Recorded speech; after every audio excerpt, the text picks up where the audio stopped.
Okay, Nelson Whiting, clinical hypnotherapist, here to interview another past client who was able to overcome pornography very, very quickly doing hypnosis together. So go ahead and say hi.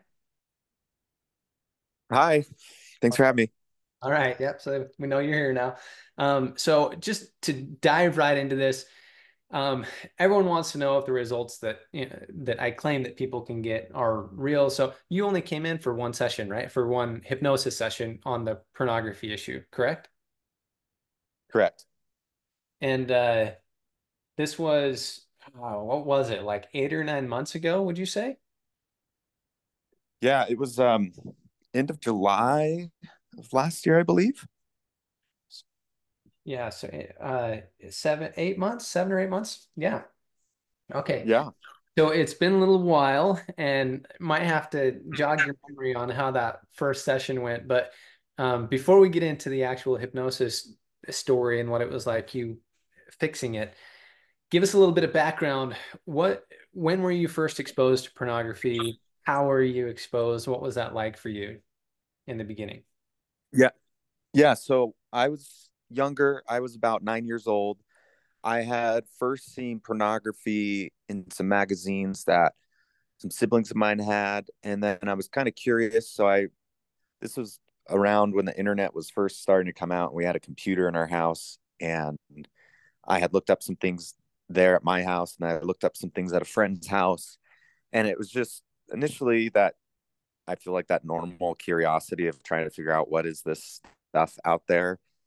And, um, I was obviously attracted to it because it's just normal to be attracted to those kind of things. And I slowly started realizing that this was an outlet for me or like an avenue where I could just kind of distract myself when I was feeling sad or lonely or bored. And I started to kind of develop this relationship with pornography, basically, where I would just turn to it whenever I needed a pick me up.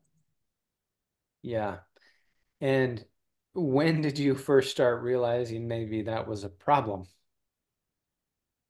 It wasn't until I was a teenager in high school where I started realizing, uh, I started feeling some shame around it. I started feeling alone.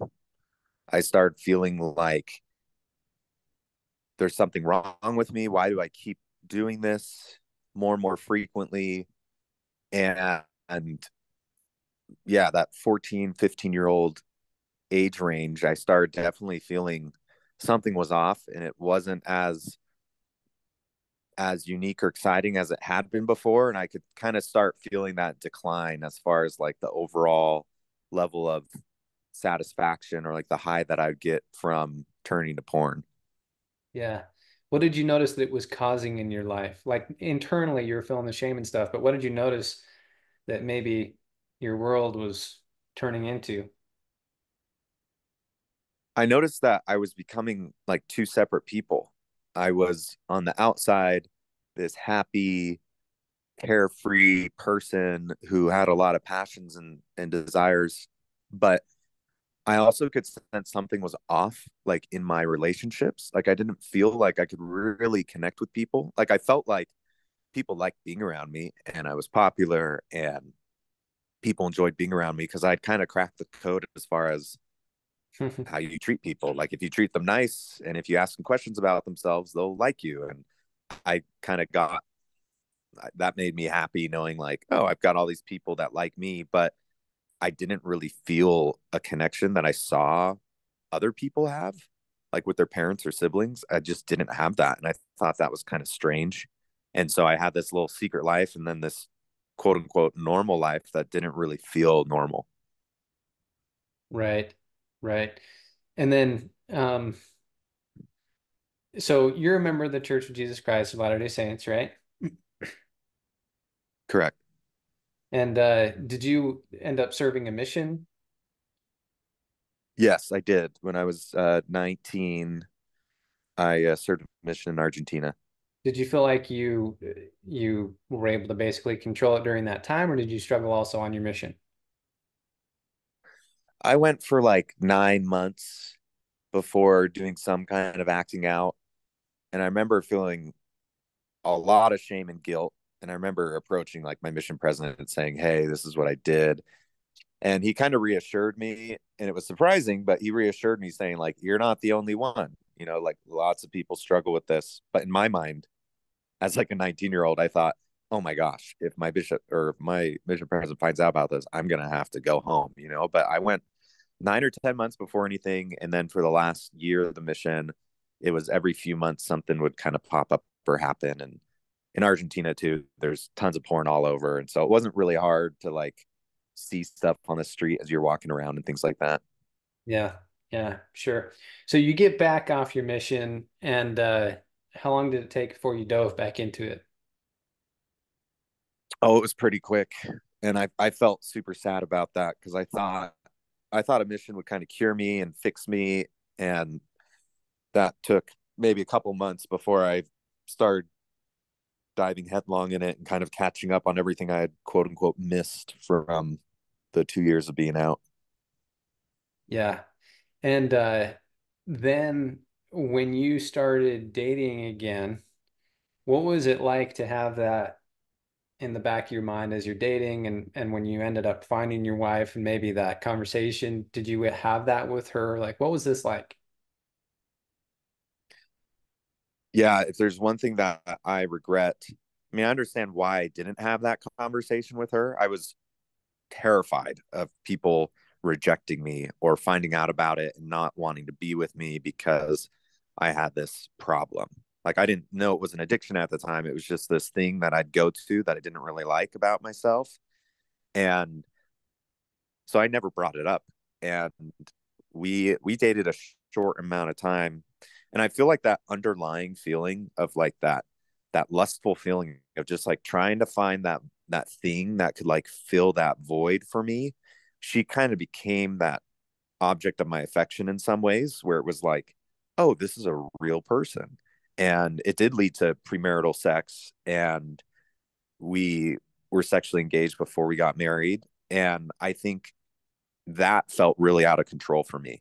And it felt similar to how I would feel when I'd go to pornography and act out that way, because I think I just found this in a real person now. And it was like, oh, this person now is like the object of my attention, and they're giving me the attention and the feeling I get when I look at porn.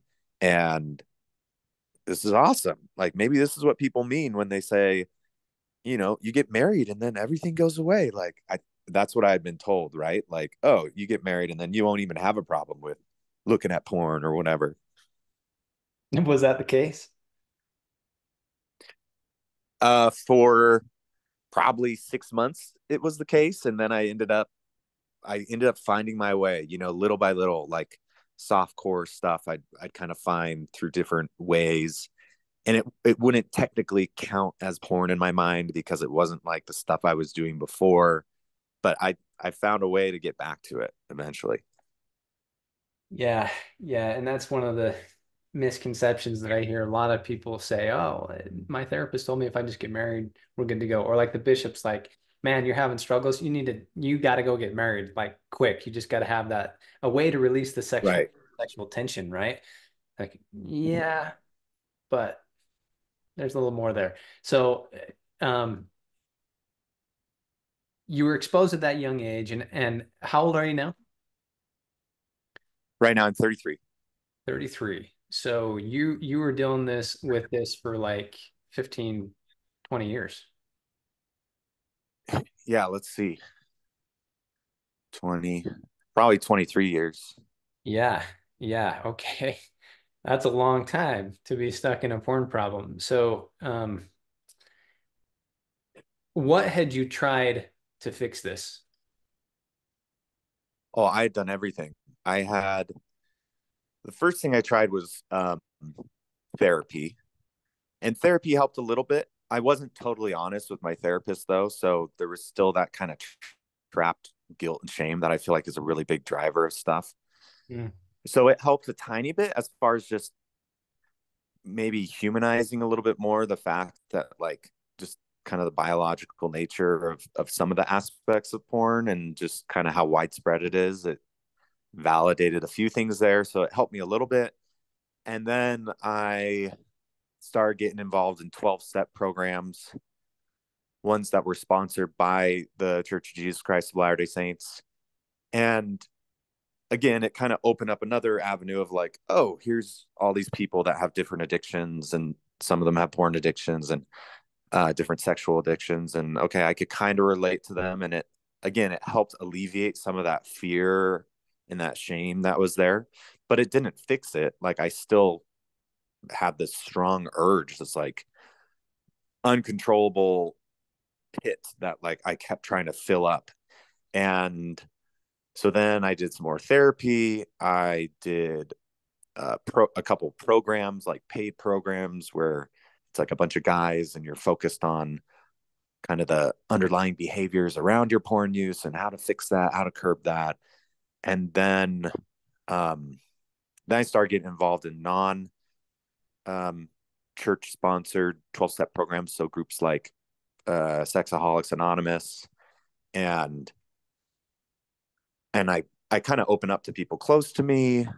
Um, I tried to follow the 12-step program, but my heart and mind just really wasn't grasping it fully. Like I was still, when they talk about recovery, like recovery is finding that person who you were intended to be. And I feel like I still wasn't ready to find that person. Like I didn't really understand what that was because I was so disconnected from myself. And I was also in just some really terrible relationships. And it was really hard to find myself. So eventually I got to a place where a year ago, I'd gotten out of this relationship that was really difficult, and I was just kind of by myself again. And I was like, okay, what do I have here? Like, who am I? And it was this big moment of just like, what do I actually want? What do I want to get out of my life? And it led to some more therapy, and eventually I had, been going to 12-step groups like sometimes daily, weekly, just trying to like gain some initial sobriety and have that connection with other people. And that started really helping. And then during one of those meetings, somebody had mentioned a book you had written, and I read that.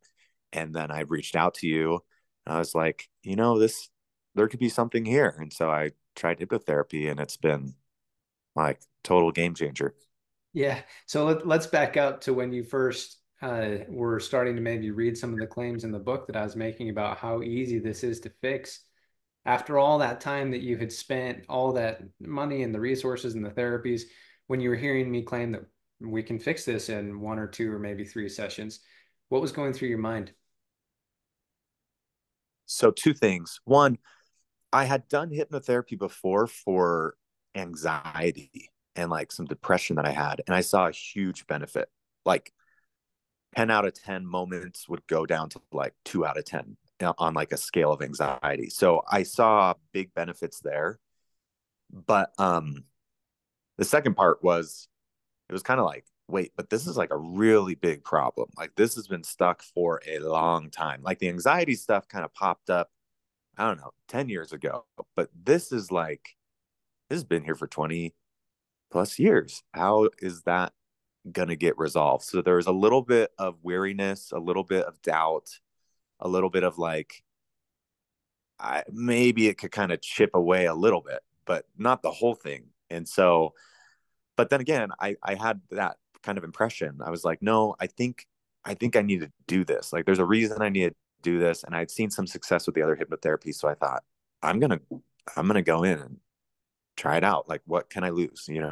Yeah. So had you had any reservations about doing the actual hypnosis side of it? That a lot of people, there's such a stigma around hypnosis. They think it's weird, mind control, scary, brainwashing stuff. Did you have any of that in your mind, or had you basically wiped that out because of your previous experience? Yeah, I'd wiped it out from my previous experience, and again, my previous experience I did because I was so desperate. I was like, I don't care what people say about hypnosis. Like, if people are saying it works, like the place I went, they focused on smokers, and they were like 95% of the smokers never smoke again. And I thought, that's crazy. And there's like thousands of people they worked with. So I was like, well, surely whatever black magic stuff they're doing, like, okay, there's some kind of benefit there. I'm going to try it out. Yeah. So yeah, most of that had been wiped away. Okay, okay. So, maybe because you had had the other hypnotherapy experience, I'd like to maybe know what were some of the similarities and what were some of the differences with coming in here? Yeah, so the similarities were there was a lot of reliance and understanding of the fact that our conscious brain is only aware of so much and our subconscious brain is aware of everything. Like it's the computer chip behind the computer screen. And so that was similar in both scenarios of just relying on the fact that like our brains are malleable, they're flexible, they can change under the right circumstances, and some circumstances are better than others. Like talk therapy can only get you so far because it's just based on what you're able to conjure up and do in your conscious mind. Whereas hypnotherapy, it's the idea that you are able to go into a certain state where that computer chip subconscious is more accessible and easily takes commands, and you can literally change behaviors and thought processes just by going there. So that was all similar. um, the way that I would get hypnotized was similar, just like getting really comfortable in a chair and just kind of listening to the hypnotist's voice as he kind of tells me, okay, we're just going to relax. We're just going to kind of get really calmed down and just kind of listening and getting my body really, really relaxed. And then just that feeling. I love the feeling of hypnosis. Like it feels almost like you're aware of everything. It's not like you kind of go into this alternate universe. Like you're aware of stuff, but you're just in this really relaxed place, like more relaxed than you've ever been. And it just kind of feels like you're floating. And it's just so easy to like absorb new information. And it's so easy to just really feel different. I don't know how to explain it other than like people who try it know what it feels like. Yeah, yeah. Um, in that trance state, did you feel like you were being controlled by me? Did you feel like you were unconscious? How would you describe that? I felt 100% in control. I felt like it's totally up to you as far as how much you want to let go and how much you want to open up. And I think the most successful hypnotherapy sessions were when I was just like, I'm putting everything out on the table. Like, I don't care what comes up or what we talk about or whatever. But like, I never felt uncomfortable or anything. And I just felt like I could kind of do whatever I wanted. Like, I could react however I wanted. I didn't feel stuck or anything. Right, right. So thanks for sharing that. And during the experience, uh, would you mind sharing maybe without any maybe personal details if you don't want to, but what was the issue that you found was keeping you stuck in the pornography, and maybe what was the answer that you had dug out of the subconscious? Yeah, I had learned that for the longest time, my my like longing for that like lustful side of me that's just like, and again, lust has like this negative connotation, but in the end, it's just a feeling. Like there's nothing bad about feeling lustful, but whenever I would feel lust, it would be like amplified times 10. And that's how I would explain like, if I saw even just like the littlest bit of something on a woman, like it would trigger me and like put me into this state where I just start spiraling, and where it's like I just need more, more, more, more. That that kind of lust is where it becomes very uh, difficult to manage and where it becomes out of control. And I learned that state that I would get in was a way that like I had just learned would keep me safe and would help me feel in control and would help me feel like I mattered, and it would just fill that deep void of like not feeling loved and feeling like I needed something to fill me up. And it felt safe and familiar in spite of how harmful it was to me and other people. Like that felt very safe and okay to me. And so I learned that really that was just a function of trying to keep me safe and protected. And as I was doing the hypnosis, I learned that I didn't need I didn't need that. Like I didn't need that heightened level of lust to be able to help me get what I needed, but I'm fully capable of getting what I want and creating an environment where I can feel safe and loved in very healthy ways, very balanced ways. And I don't need lust to make that happen. And so it really just opened up my mind to this whole new perspective.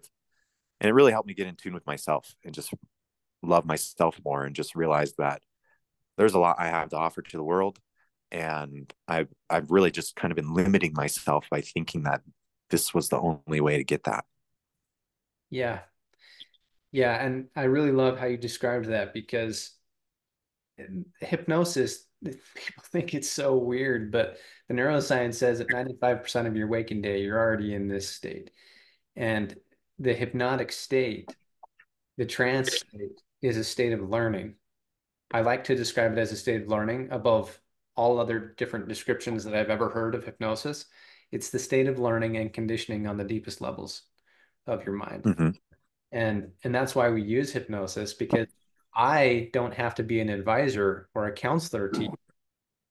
I don't have to give you any of the answers. I don't even know what the answer is. I didn't know that you were stuck in porn because you wanted to feel safe and like you were controlling something. I didn't know that, and I don't have to know that. But when we dig that out of you and you finally learn it, we take that inspiration, we pull it out, and you can learn all that. And I, as the observer, can learn that. I had a girl who was in here yesterday, and when we were all done, she's like, "Hey, so when you have a problem, can you do hypnotherapy on yourself?"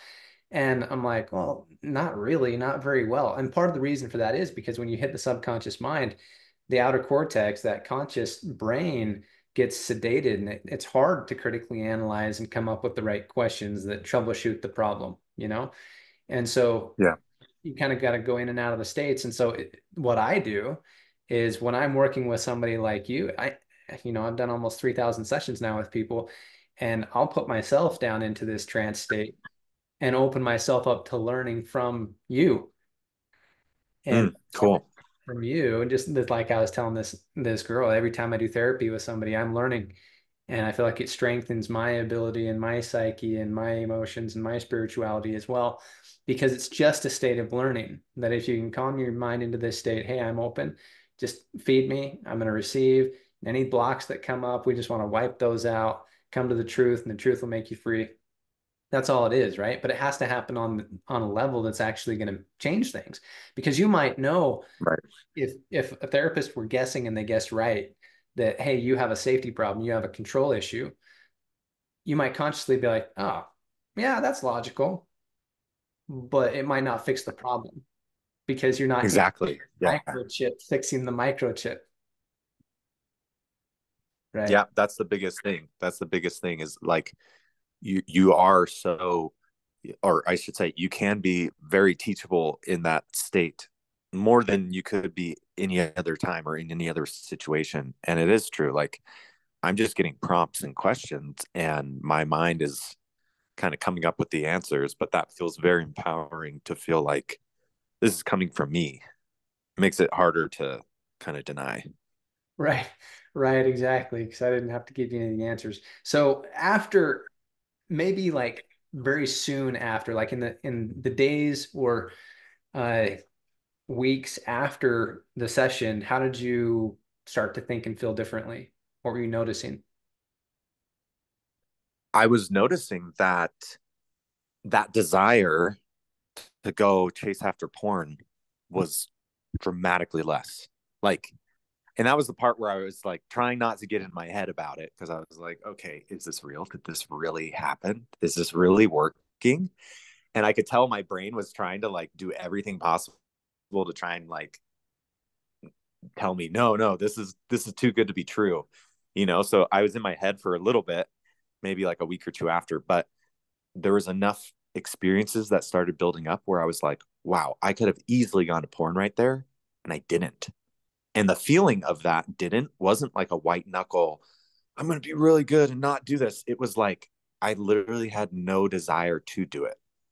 And if I did, like if I did decide to go to it, it would have been more like, oh, okay, yeah, that's porn. Like there would have been no like physical, mental tie or reaction to the porn itself. Like that's the best way I could explain it. It's just like it kind of lost its power. And I don't think it's that porn lost its power. I think it's just that my body and brain interpreted it differently and just like saw way more options and solutions out there than just porn to get what I needed or wanted in that moment. Right. Right. And that's why I tell people when they come in that, we're not removing the temptation, but we are restoring your ability to choose so that it's easy. And it's really hard to help somebody wrap their mind around that idea unless they've experienced it. They're like, oh, yeah, I guess I don't have to go to that. I could. And I tell people, hey, could you go back to porn after we're done with it? Yeah, sure, you can go back. It's just a choice. I mean, just like I could go, shoplift at the store or something. It's a choice, but it becomes a hard stop that in the belief system is so ingrained about what the truth is for you that it's just a non-starter and there's no urge there. There's no fight there, right? Exactly. Yeah. So, and it's been these many months now. And what have you noticed in your life? What's different now? Ooh, I've noticed that. So part of the program is you kind of instill some of these like positive beliefs and affirmations about yourself that you do throughout the day. And it's just like a good reminder of like how you felt during that hypnosis session, how you felt as you were kind of reclaiming some truths about yourself. And so every day as I'm reciting these, they're like deeply tied to this hypnosis session I did. And they're truths that just remind me of like my value and my worth and where I get that value and worth from. And I just noticed that overall it's freed up like so much energy and space. Like you have to think about when you're into porn, it's not just like going and clicking and doing this thing, but there's so much emotional energy around, do I need to hide it?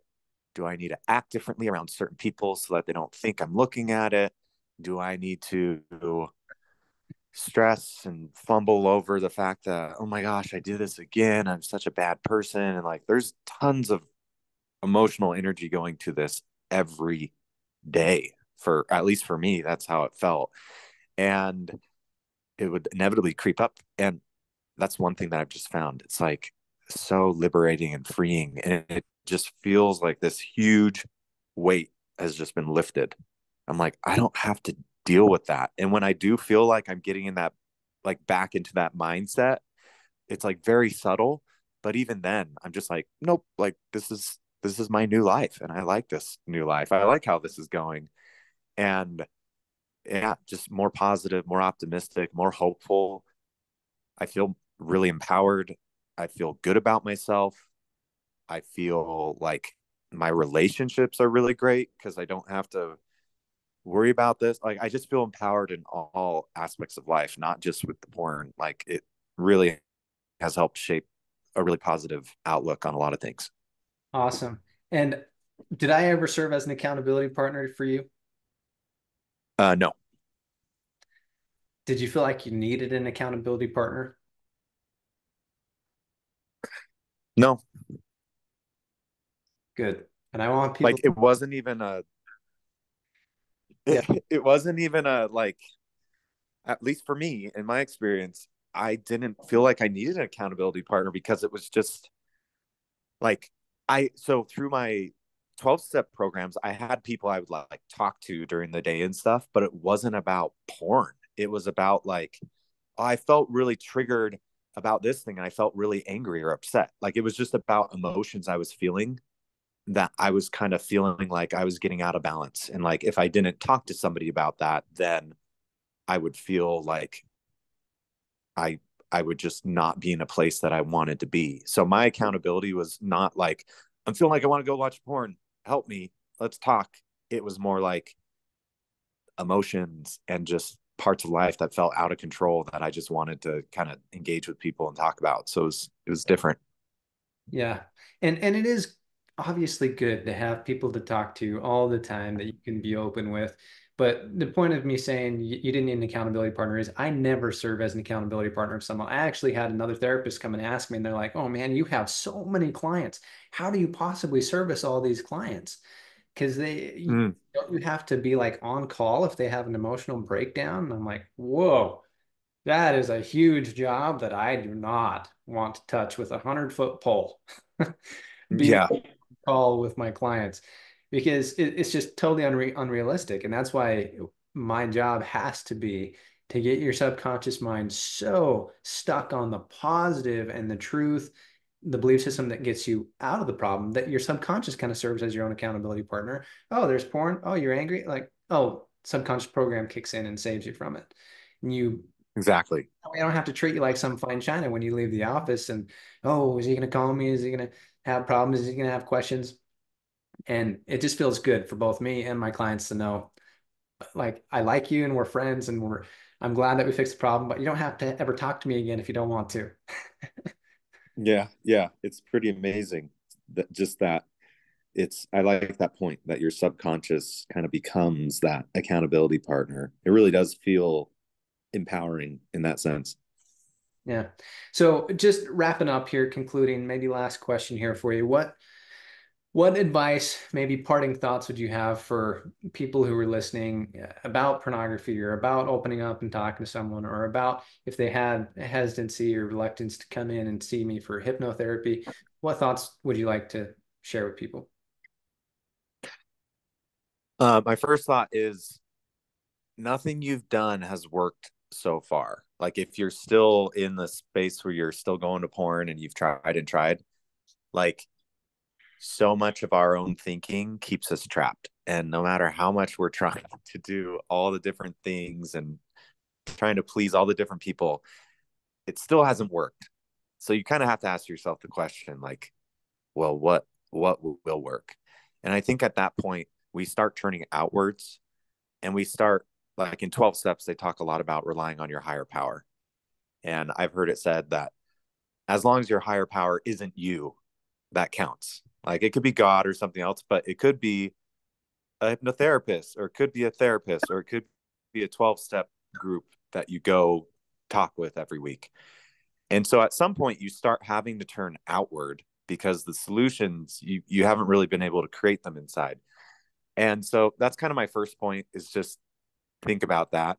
The second point is there's lots of people who have found sobriety and abstinence and happiness in life doing 12 step programs and things like that. Like those programs are there because they work.